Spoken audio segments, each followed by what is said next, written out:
माताओं, बहनों, नौजवान साथियों, दोस्तों, आज बाबा साहब डॉक्टर भीमराव अंबेडकर जी की जयंती के अवसर पर हम सब लोग यहां पर एकत्रित हुए हैं। जब मैं आया तो दिल्ली की मेयर डॉक्टर शैली ओबराय जी अपनी बात रख रही थी। उसके बाद राखी बिरलान जी ने अपनी बात रखी। आज सबकी चिंता क्या है? अभी जो शपथ आपने ली उसका अंतिम वाक्य यह आम आदमी पार्टी के कार्यकर्ताओं के लिए एक शपथ का वाक्य मात्र नहीं होना चाहिए। यह आम आदमी पार्टी के कार्यकर्ताओं के लिए एक संकल्प होना चाहिए कि अंतिम सांस तक बाबा साहब के द्वारा बनाए गए संविधान को बचाने के लिए लड़ाई लड़ेंगे। अभी मैं एक वीडियो दिखा रहा था और मैं चाहता हूं कि इसको बार बार लोगों तक पहुंचाइए। आप पूरे देश में इसको पहुंचाइए। अयोध्या के एक माननीय सांसद जी हैं, उन्होंने कहा नरेंद्र मोदी जी का काम 272 में नहीं चल रहा। आदिल भाई, सांसद जी कह रहे हैं 272 में काम नहीं चल रहा मोदी जी का। अगर संविधान बदलना है तो 2/3 बहुमत चाहिए, इसलिए आप लोग ज्यादा से ज्यादा सीट दीजिए, हमें संविधान बदलना है। कितनी खतरनाक बात है, कितनी खतरनाक बात है। भारतीय जनता पार्टी का सांसद खुलेआम कह रहा है कि बाबा साहब डॉक्टर भीमराव अंबेडकर के द्वारा लिखे गए संविधान को बदलना है। मैं आज इस पार्टी ऑफिस के कार्यालय से भारतीय जनता पार्टी और आरएसएस के लोगों को कहना चाहता हूं, जब तक आम आदमी पार्टी का कार्यकर्ता है, भारत के संविधान को बचाने के लिए अंतिम सांस तक लड़ाई लड़ेगा। यह शपथ हमने ली है और इसको हम पूरा करेंगे। आप भारत के संविधान को खत्म करना चाहते हैं? भारत के संविधान में क्या है? बाबा साहब ने कहा शिक्षा में हमें समानता नहीं है। समाज के वंचित लोग, समाज के पिछड़े लोग हजारों हजार साल से जाति व्यवस्था के कारण जिनको उनका अधिकार नहीं मिला, मंदिरों में प्रवेश करने के नाम पर भी जिनके साथ भेदभाव किया गया, तालाब में पानी पीने के नाम पर भी जिनके साथ भेदभाव किया गया, स्कूल में पढ़ाने के नाम पर भी जिनके साथ भेदभाव किया गया, बाबा साहब ने कहा शिक्षा का समान अवसर हिंदुस्तान के सभी वर्ग के लोगों को मिलना चाहिए। और बाबा साहब का वो सपना हिंदुस्तान की किसी सरकार ने पूरा करने का काम किया है तो अरविंद केजरीवाल ने पूरा करने का काम किया है, समान शिक्षा का अवसर। भाई मनीष सिसोदिया जी ने दिन रात मेहनत करके उस शिक्षा व्यवस्था को जमीन पे लाने का काम किया। केजरीवाल जी 2015 में मनीष सिसोदिया के साथ सरकारी स्कूलों को देखने जाते थे, मकड़ी के जाले लगे रहते थे सरकारी स्कूलों में। हमारे आपके बच्चे टाट पट्टी पर बैठ के पढ़ते थे। बच्चियों के लिए टॉयलेट का इंतजाम नहीं था, प्रयोगशालाएं नहीं होती थी सरकारी स्कूलों में। आज उन्हीं स्कूलों में जहां पे मकड़ी के जाले लगे रहते थे, केजरीवाल जी ने एयर कंडीशन कमरे आपके बच्चों की पढ़ाई के लिए बनाए। बाबा साहब के सपने को पूरा किया। बाबा साहब का सपना था कि भारत का संविधान, उसमें हर व्यक्ति की आस्था होनी चाहिए। भारत का संविधान हर व्यक्ति को समझ में होना चाहिए और उस संविधान में उसको क्या अधिकार मिले हैं, इस बात की समझ उसको होनी चाहिए। 75 साल में तो बहुत सारी सरकारें आई और गईं, लेकिन हिंदुस्तान की पहली सरकार है अरविंद केजरीवाल की सरकार। भारत के पहले शिक्षा मंत्री मनीष सिसोदिया, जिन्होंने कहा सरकारी स्कूलों में बाबा साहब डॉक्टर भीमराव अंबेडकर का संविधान पढ़ाया जाएगा। कहा कि नहीं कहा? बताओ। कहा था ना? कहा था ना? तो जन्म के आधार पर भेदभाव ना हो, यह ताकत कौन देता है? कौन देता है? जोर से बोलिए। कौन देता है? जोर से बोलिए। शिक्षा के नाम पर भेदभाव ना हो यह अधिकार कौन देता है? स्वास्थ्य के नाम पर भेदभाव ना हो यह अधिकार कौन देता है? नौकरी में अवसर के नाम पर भेदभाव ना हो यह अधिकार कौन देता है? तो भाजपाई अगर संविधान बदल दिए तो आरक्षण खत्म कर देंगे। कर देंगे कि नहीं कर देंगे बताओ? कर देंगे ना? आरक्षण खत्म कर देंगे ना? क्योंकि बाबा साहब ने कहा सामाजिक व्यवस्था के कारण, दुर्भावना के कारण, भेदभाव के कारण समाज के बड़े तबके को आपने सरकारी नौकरी से दूर रखा है। और तमाम समाजवादी नेताओं ने उदाहरण दिया। डॉक्टर लीमे ने एक किताब लिखी, डॉक्टर लोहिया ने लिखा, एक व्यक्ति 0 पॉइंट पे खड़ा है और एक व्यक्ति 20 किलोमीटर आगे खड़ा है तो उनमें प्रतियोगिता नहीं कराई जा सकती। पहले 0 पॉइंट वाले को आगे बढ़ाओ, 20 किलोमीटर वाले के बराबर करो, फिर दौड़ कराओ और देखो कि कौन आगे जाएगा। गलत तो नहीं कह रहा हूं? गलत तो नहीं कह रहा हूं? तो आरक्षण के जरिए भारत के संविधान ने समाज के वंचित तबके को, शोषित तबके को, आदिवासियों को, दलित समाज को, पिछड़े समाज को आरक्षण की व्यवस्था दी। भारतीय जनता पार्टी और आरएसएस के लोग अगर दोबारा सत्ता में 24 में आ गए, याद रखना पूरे मुल्क में दलितों, पिछड़ों और आदिवासियों का आरक्षण खत्म कर दिया जाएगा। इसलिए हम लोग भारत के संविधान को बचाने के लिए, अपने अधिकार और आरक्षण को बचाने के लिए इनसे लड़ाई लड़ेंगे और 24 में इनकी विदाई करेंगे। विदाई करना है कि नहीं करना है? करना है ना? एक मुख्यमंत्री बने आदिवासी समाज से। क्या नाम था भाई उनका? क्या नाम था? जोर से बोलिए। हेमंत सोरेन, जिनके पिता ने झारखंड राज्य बनाने के लिए जीवन भर संघर्ष किया। हेमंत सोरेन आदिवासियों के अधिकारों के लिए लड़ाई लड़ी। आदिवासी समाज के नेता फर्जी मुकदमा लगा के, बिना किसी आधार और सबूत के आदिवासी समाज के सबसे बड़े नेता और झारखंड के मुख्यमंत्री को मोदी जी ने उठा के जेल में डाल दिया। जेल में डाल दिया ना? अपमानित करने का काम किया कि नहीं किया? समाज के सबसे बड़े तबके को, आदिवासी समाज को किया ना? इसका जवाब देना है कि नहीं देना है? बताओ, देना है कि नहीं देना है? दिल्ली के अंदर 3 बार से प्रचंड बहुमत पाने वाले मुख्यमंत्री, 1 बार जीते, फिर 2 बार जीते, फिर 3 बार जीते। भाजपाइयों को लग गया दिल्ली में तो दाल गलने वाली, दिल्ली में दाल गलने वाली, दिल्ली में दाल गलने वाली। बोले करें क्या? बोले कुछ मत करो, अब इस मुख्यमंत्री को ही पकड़ के जेल में डाल दो।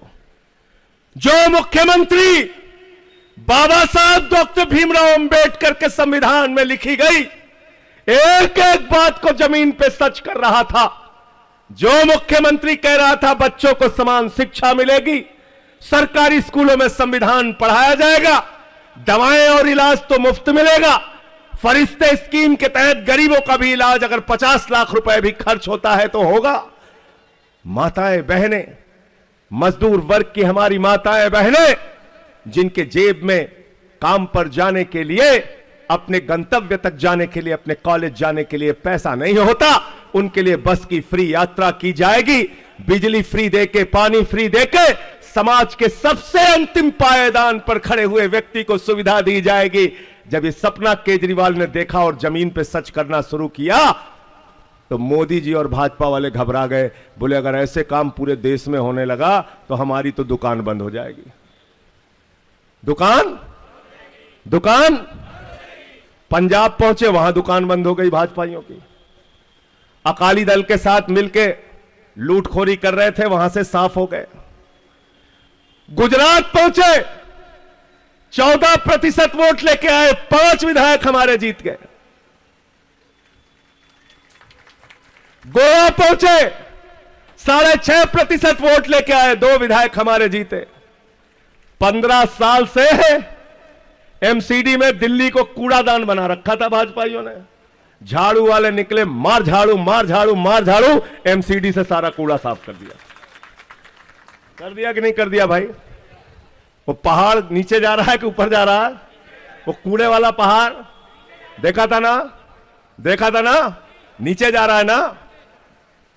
तो केजरीवाल को गिरफ्तार करने के पीछे एकमात्र कारण है ये जो तस्वीर आपके सामने रखी है, बाबा साहब डॉक्टर भीमराव अंबेडकर, भारत के संविधान के निर्माता के सपनों को जमीन पर पूरा करने का काम अरविंद केजरीवाल कर रहे थे, इसलिए उनको पकड़ के जेल में डाला गया है। तो जेल का जवाब, जेल का जवाब, जेल का जवाब, जेल का जवाब, जेल का जवाब। मैंने सुना दिल्ली के एलजी साहब एक कार्यक्रम में कह रहे थे ये जेल से सरकार तो नहीं चलेगी। भाजपाई कह रहे थे जेल से सरकार तो नहीं चलेगी।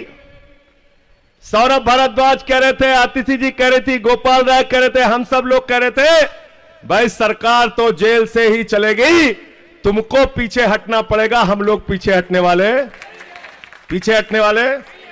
कल बेचारा थक हार के हमारे एलजी ने कहा बिजली भी फ्री रहेगी, पानी भी फ्री रहेगा, हमारा सर मत खाओ, जाओ भैया तुम लोग। बोला नहीं बोला? बोला ना? बोला कि नहीं बोला?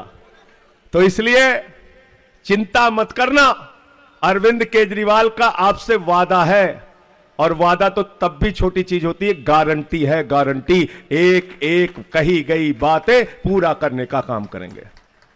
और भारत की पहली सरकार है केजरीवाल की सरकार जो घोषणा पत्र में लिखे गए वादे से, गारंटी से ज्यादा काम करके हमने दिखाया। दिखाया कि नहीं दिखाया बताओ भाई। 1000 रुपए तो हमारे घोषणा पत्र में नहीं था ना आतिशी जी? नहीं था।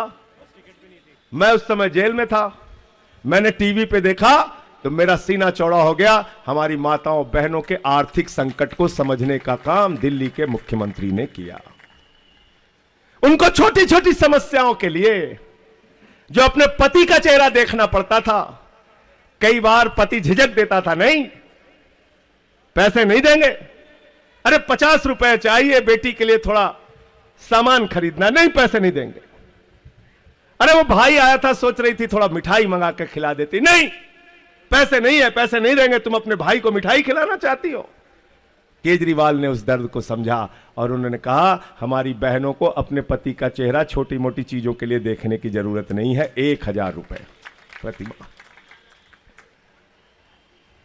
और भाजपा के लोग क्या चाहते हैं? वो चाहते हैं दिल्ली में आपकी सुविधाएं खत्म हो जाए। वो चाहते हैं आपका बेटा, आपका लाल आपके लिए काम करने वाला दिन रात समर्पित भाव से वो अरविंद केजरीवाल लगातार जेल में रहे। अगर अरविंद केजरीवाल को बाहर निकालना चाहते हो तो 7 की 7 सीटों पर दिल्ली में जमानत जब्त करा के इनको वापस भेजने का काम करना। जेल का जवाब वोट से देना और भाजपाइयों को बता देना कि बाबा साहब के संविधान के साथ छेड़छाड़ करोगे तो पहले 80 में तुम्हारी 2 सीटें थी, अब तुम्हारी 0 सीटें पहुंचा दी जाएंगी, 0। अगर पिछड़ों के, दलितों के, आदिवासियों के आरक्षण के साथ खिलवाड़ करने की कोशिश करोगे तो तुम्हारी सीटें 0 पहुंचा दी जाएंगी, 0। याद है कि भूल गए भागवत साहब का बयान? आप लोग याद है? याद है राखी जी? बिहार के चुनाव में क्या बोला था भागवत साहब ने? आरक्षण की समीक्षा होनी चाहिए। बहुत चालू है भाजपाई, ऐसा ऐसा शब्द बोलते हैं समझे में ना आवे। आरक्षण की समीक्षा होनी चाहिए। अरे समीक्षा हम करेंगे, इस देश के लोग इस देश के मालिक हैं, 140 करोड़ लोग इस देश के मालिक हैं। समीक्षा हम करेंगे और हमने समीक्षा की है कि आरएसएस और बीजेपी के लोग समाज के दलित और पिछड़े तबके से, आदिवासी तबके से भेदभाव रखते हैं। और इस समीक्षा के बाद हमने तय किया है कि पूरे देश में तुम्हारी जमानतें जब्त कराने का काम करना है। हमसे पीछे से पूछ रहे हैं कैसी समीक्षा आपने की संजय जी? समीक्षा कैसे की? समीक्षा नहीं, साफ साफ दिखता है, ध्यान से सुनना और घर पे जाके सोचना जरा। भारत के राष्ट्रपति थे श्री रामनाथ कोविंद जी। प्रभु श्री राम के मंदिर का शिलान्यास हो रहा था, मर्यादा पुरुषोत्तम भगवान श्री राम के मंदिर का शिलान्यास हो रहा था। सेवरी के जूठे बेर खाने वाले उस प्रभु श्री राम के मंदिर का शिलान्यास हो रहा था। दिल्ली के अंदर राष्ट्रपति भी रहते हैं, प्रधानमंत्री भी रहते हैं। प्रधानमंत्री जहाज से उड़ते हैं, अयोध्या पहुंच जाते हैं। उत्तर प्रदेश के लखनऊ में मुख्यमंत्री भी रहती है, राज्यपाल भी रहते हैं। मुख्यमंत्री अयोध्या पहुंच जाते हैं, राज्यपाल अयोध्या पहुंच जाते हैं। जब उत्तर प्रदेश के मुख्यमंत्री शिलान्यास में रहते हैं, उत्तर प्रदेश के राज्यपाल शिलान्यास में रहते हैं, भारत के प्रधानमंत्री अगर शिलान्यास में थे, तो आप बताइए भारत के राष्ट्रपति श्री रामनाथ कोविंद जी क्यों नहीं थे इस मंदिर के शिलान्यास में? यह सवाल जरा सोचना अपने दिमाग में। क्योंकि भेदभाव करते हैं, भेदभाव है इनके मन में। प्रभु श्री राम के मंदिर का उद्घाटन हुआ, लखनऊ के उत्तर प्रदेश के मुख्यमंत्री थे, उत्तर प्रदेश की राज्यपाल थी, भारत के प्रधानमंत्री थे, लेकिन आदिवासी समाज की महामहिम हमारी राष्ट्रपति, जिस पर पूरे देश को और आदिवासी समाज को गर्व है, वो महामहिम राष्ट्रपति श्रीमती द्रौपदी मुर्मू जी क्यों नहीं थी? ये सवाल पूछना। गलत तो नहीं कह रहा हूं? गलत तो नहीं कह रहा हूं? गलत तो नहीं कह रहा हूं? भेदभाव भाजपाइयों के तन मन में बसा हुआ है। भेदभाव इनके कण कण में बसा हुआ है, और इसलिए उस भेदभाव को हमें निकाल कर फेंकना है। और इस बार के चुनाव में इनको जेल का जवाब, जेल का जवाब, जेल का जवाब। केजरीवाल जी अगर आज जेल में है, तो मोदी जी एक बात कहते थे 2014 के चुनाव में, क्या कहते थे? भाइयों और बहनों, घर से जब बाहर निकलना तो घर का सिलेंडर देख के जरूर वोट देने के लिए जाना। कहते थे कि नहीं कहते थे? मैं आपसे कह रहा हूं, भाइयों और बहनों, जब अपना वोट देने के लिए जाना तो अपने बच्चे का चेहरा देख कर जाना, जिसके लिए केजरीवाल ने अच्छे शिक्षा का इंतजाम किया है। भाइयों और बहनों, जब अपना वोट देने के लिए जाना तो अपनी उस बेटी, अपनी उस मां, अपनी उस बहन को देख के जाना जिसको फ्री बस की यात्रा की सुविधा केजरीवाल ने दिया है। जब अपने घर से निकल के जाना तो अपने घर के बुजुर्गों को देख के जाना जिसको श्रवण कुमार बन के तीर्थ यात्रा कराने का काम केजरीवाल ने किया है। भाइयों और बहनों, जब अपने घर से जाना तो बिजली का बिल देख के जाना, पानी का बिल देख के जाना, जिसको आजादी के बाद पहली सरकार अरविंद केजरीवाल की सरकार ने जीरो पर पहुंचाने का काम किया है, जीरो पर। और जब ये सब कुछ आपको याद रहेगा तो अरविंद केजरीवाल आपका बेटा आपको याद रहेगा, और जब आपका बेटा आपको याद रहेगा तो ये भी याद रहेगा कि आपका बेटा इस वक्त जेल में है। उस जेल से उस बेटे को निकालने के लिए भाजपा को दिल्ली से साफ करना पड़ेगा, झाड़ू चलानी पड़ेगी, सातों सीट पर आम आदमी पार्टी और कांग्रेस पार्टी को जिताना पड़ेगा, इंडिया गठबंधन को जिताना पड़ेगा, और जेल का जवाब वोट से जो नारा है उसको जमीन पे सच करके हमें दिखाना है। बहुत बहुत शुक्रिया, बहुत बहुत धन्यवाद।